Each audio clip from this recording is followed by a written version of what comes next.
Welcome back to our channel. మన సర్పంచ్ ఎన్నికలు అయితే ఉండడం అయితే జరిగింది. చాలామంది రైతు సోదరులు కూడా అడగడం అయితే జరుగుతుంది. ఏవైతే మనకు పెండింగ్ నిధులు ఉన్నాయో ఈ యొక్క డబ్బులు అనేవి పడతాయా లేదా, ఇప్పుడు మనకు కేవలం 4 ఎకరాల వరకే యాసంగి సీజన్ డబ్బులు అనేవి పడినాయి అన్నమాట. ఈ మిగతా రైతు సోదరులందరూ కూడా అడగడం అయితే జరుగుతుంది. ఈ యొక్క డబ్బులు అనేవి 10 ఎకరాల వరకే ఇస్తారా, వేయరా? త్వరలో చూసుకున్నట్టయితే మనకి ఎన్నికలు అయితే ఉండడం అయితే జరిగింది. రాష్ట్ర వ్యాప్తంగా ఉన్న రైతులందరికీ కూడా ఈ యొక్క ఇన్ఫర్మేషన్ వచ్చేసి ఎవరికైతే యాసంగి సీజన్కి సంబంధించి పెండింగ్ డబ్బులు మీకు పడ్డాయా లేదా అందరూ కూడా కామెంట్ రూపంలో తెలియజేయగలరు. ఇక మనకు డబ్బులు అనేవి అయితే పడనట్టయితే తెలుస్తుందన్నమాట. ఎందుకు డబ్బులు అనేవి పడనాయి అంటే ఇప్పుడు మనకు త్వరలో చూసుకున్నట్టయితే ఎన్నికల కోడ్ అయితే రావడం అయితే జరుగుతుంది. సో ఎన్నికల కోడ్ వచ్చిన తర్వాత చూసుకున్నట్టయితే మనకు యొక్క స్కీమ్స్, ఎలాంటి స్కీమ్స్ కానివ్వచ్చు, ఎలాంటి ప్రకటనలు కానివ్వచ్చు, ఇవేవి కూడా ఉండవన్నమాట.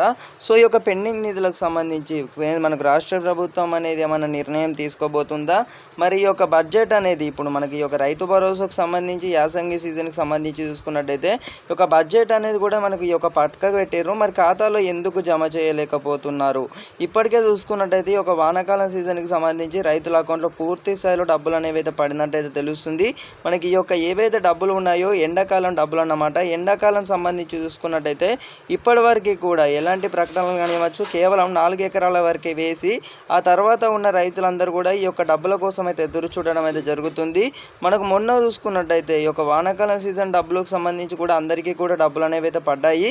మీకు పడ్డాయా లేదా ఒకసారి అయితే కామెంట్ రూపంలో తెలియజేయగలరన్నమాట. మన కష్టానికి ఫలితాలు వచ్చేసి మీరు అందరూ కూడా ఈ యొక్క ఇన్ఫర్మేషన్ వచ్చేసి అయితే ఎందుకు ఈ యొక్క ఇన్ఫర్మేషన్ మీతో షేర్ చేయబడుతుందంటే ప్రతి ఒక్కరైతే అడగడం అయితే జరుగుతుంది. అందరూ కూడా ఈ యొక్క ఇన్ఫర్మేషన్ వచ్చేసి మనకు క్లియర్ కట్గా మీరు ఒక వీడియో రూపంలో వచ్చేసి అందరూ కూడా చెప్పండి అని అయితే మన రైతు సోదరులు అయితే మనల్ని అయితే ఈ యొక్క ఏదైతే ఉందో అడగడం అయితే జరిగిందన్నమాట. సో వారి కోసం అయితే ఈ యొక్క ఇన్ఫర్మేషన్ అనేది చేయబడుతుందన్నమాట. సో అందరూ కూడా కోఆపరేట్ అయితే చేయండి అన్నమాట. ఇక విషయంలోకి వెళ్ళినట్టయితే ఈ యొక్క రైతు భరోసా నిధులు అనేవి ఎవరికి కూడా డబ్బులు అనేవి పడవు. ఎందుకు పడవు అనేది చూసుకున్నట్టయితే మనకు అతి త్వరలో చూసుకున్నట్టయితే ఒక సర్పంచ్ ఎన్నికలు అయితే ఉంటాయి. ఆ సర్పంచ్ ఎన్నికల తర్వాత కూడా డబ్బులు అనేవి పడవన్నమాట. ఈ మీకైతే అర్థమైందని అయితే నేనైతే భావిస్తున్నాను. ఎందుకంటే డబ్బులు అనేవి అయితే పడవు. ఎలక్షన్స్ అయితే ముందు రోజులలో ఉండబోతున్నాయి.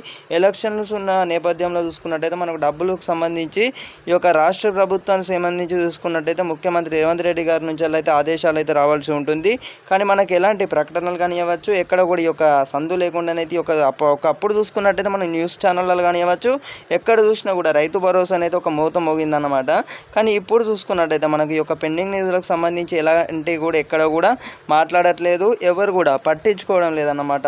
మరి రైతు సోదరుల కోసం అయితే ఈ యొక్క ఇన్ఫర్మేషన్ అయితే చేయబడుతుంది. సో ప్రతి ఒక్కరైతే అందరికీ కూడా కిందనైతే ఒక లైక్ బటన్ అయితే ఉంటుంది. అందరూ కూడా లైక్ చేసి తప్పకుండా సబ్స్క్రైబ్ అయితే చేసుకోండి.